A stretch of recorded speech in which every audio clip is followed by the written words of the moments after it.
Welcome to Super Trend, your AI-powered source for breaking global news.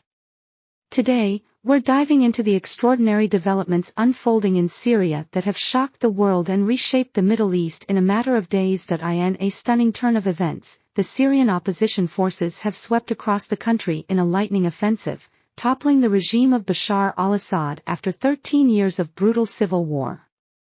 Let's break down this rapid chain of events. November 27th. The rebel offensive begins, catching Assad's forces off guard. November 30th, Aleppo, Syria's largest city, falls to the opposition. December 5th, Hama comes under rebel control. December 6th, Dara and Homs, key strategic cities, are captured by insurgents. December 7th, in a historic moment, Damascus, the capital, is declared free by rebel forces. The speed of this collapse has left the world stunned.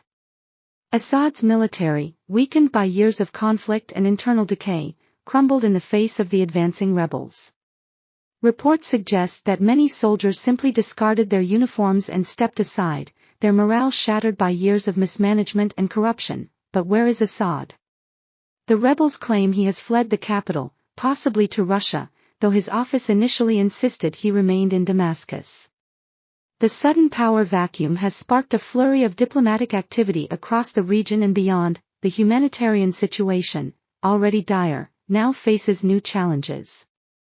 Between 800,000 and 1 million people have been displaced in just 2 weeks, with women and girls comprising nearly 50% of those forced to flee.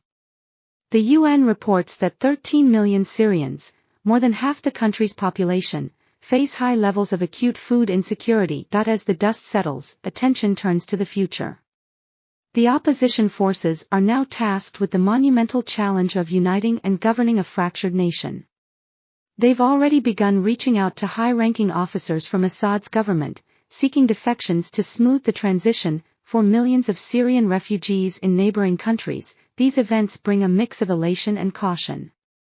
While some are considering returning, many remain wary, unsure if lasting peace and stability will follow this dramatic change. The international community is scrambling to respond.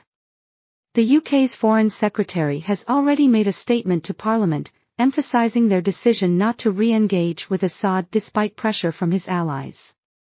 Meanwhile, humanitarian organizations are calling for sustained peace and unimpeded access to those in need. As we wrap up, it's clear that Syria stands at a crossroads.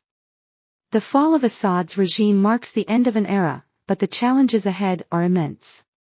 Rebuilding a nation torn apart by 13 years of conflict will require unprecedented cooperation and support from the international community. This has been Super Trend, bringing you the latest on Syria's rapidly changing landscape.